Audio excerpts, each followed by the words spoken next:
Praise Lord सारे भाई बहनों को, मैं हूँ रुत। और कल जैसे हमने पढ़ा था कि उत्पत्ति से जैसे हमने शुरुआत की है बाइबल पढ़ने की, तो हमने एक अध्याय पूरा पढ़ लिया है। अब हम बाइबल को खोलेंगे और आगे की ओर बढ़ेंगे और हम आगे दूसरा अध्याय पढ़ेंगे। हम आगे की ओर बाइबल को निकालेंगे। ये रहा, कल हमने जब पहला अध्याय पढ़ा था, पूरा हो चुका था हमारा। अब है हमारा दूसरा अध्याय पढ़ने की शुरुआत। तो अभी हम करते हैं। तो यहाँ पे देखिए,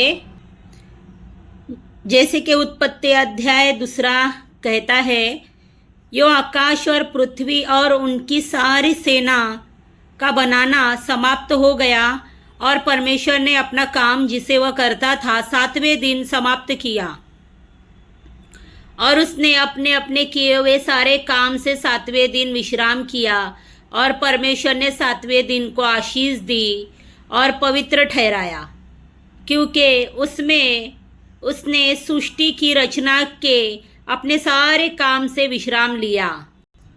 आगे हम पढ़ेंगे उत्पत्ति 2:4 में कि मनुष्य की उत्पत्ति, आकाश और पृथ्वी की उत्पत्ति का वृत्तांत यह है कि जब वे उत्पन्न हुए, अर्थात जिस दिन यहोवा परमेश्वर ने पृथ्वी और आकाश को बनाया, तब मैदान का कोई पौधा भूमि पर न था और न मैदान का कोई छोटा पेड़ उगा था, क्योंकि यहोवा परमेश्वर ने पृथ्वी पर जल नहीं बरसाया था और भूमि पर खेती करने के लिए मनुष्य भी नहीं था। तो भी कुहरा पृथ्वी से उठता था, जिससे सारी भूमि सींच जाती थी। तब यहोवा परमेश्वर ने आदम को भूमि की मिट्टी से रचा और उसके नथनों में जीवन का श्वास फूंक दिया और आदम जीवित प्राणी बन गया। और यहोवा परमेश्वर ने पूर्व की और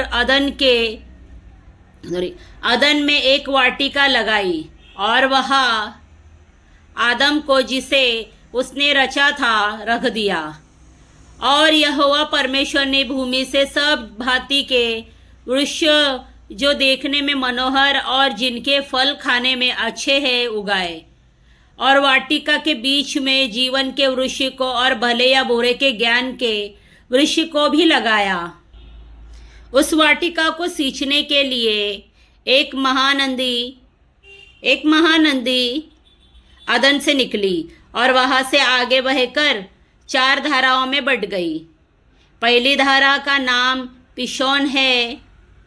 यह वही है जो हवीला नाम के सारे देश को, जहाँ सोना मिलता है, घेरे हुए है। उस देश का सोना चोखा होता है। वहाँ मोती और सुलेमानी पत्थर भी मिलते हैं। दूसरी नदी का नाम गिहोन है। यह वही है जो कुश के सारे देश को घेरे हुए है। और तीसरी नदी का नाम हिद्देकेल है। यह वही है जो अशूर के पूर्व की ओर बहती है। और चौथी नदी का नाम फरात है। तब यहोवा परमेश्वर ने आदम को लेकर अदन की वाटिका में रख दिया कि वह उसमें काम करे और उसकी रक्षा करे। और यहोवा परमेश्वर ने आदम को यह आज्ञा दी, तू वाटिका के सब वृक्षों का फल बिना खटके खा सकता है, पर भले या बुरे के ज्ञान का जो वृक्ष है उसका फल तू कभी न खाना, क्योंकि जिस दिन तू उसका फल खाएगा उसी दिन अवश्य मर जाएगा। फिर यहोवा परमेश्वर ने कहा, आदम का अकेला रहना अच्छा नहीं। मैं उसके लिए एक ऐसा सहायक बनाऊंगा जो उससे मेल खाए।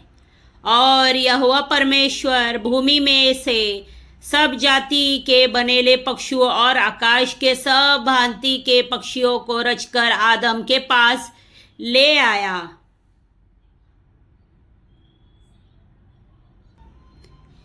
कि देखे कि वह उनका क्या क्या नाम रखता है। और जिस जिस जीवित प्राणी का जो जो नाम आदम ने रखा वही उसका नाम हो गया।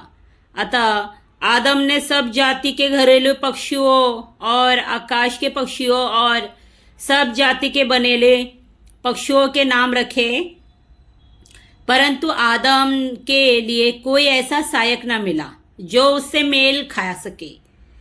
तब यहोवा परमेश्वर ने आदम को भारी नींद में डाल दिया और जब वह सो गया तब उसने उसकी एक पसली निकालकर उसकी जगह मांस भर दिया और यहोवा परमेश्वर ने उस पसली को जो उसने आदम में से निकाली थी स्त्री बना दिया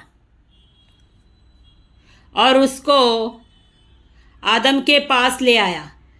तब आदम ने कहा, अब ये मेरी हड्डी में की हड्डी और मेरे मांस में का मांस है, इसलिए इसका नाम नारी होगा, क्योंकि यह नर में से निकाली गई है। इस कारण पुरुष अपने माता पिता को छोड़कर अपनी पत्नी से मिला रहेगा और वे एक ही तन बने रहेंगे। आदम और उसकी पत्नी दोनों नंगे थे पर लजाते न थे।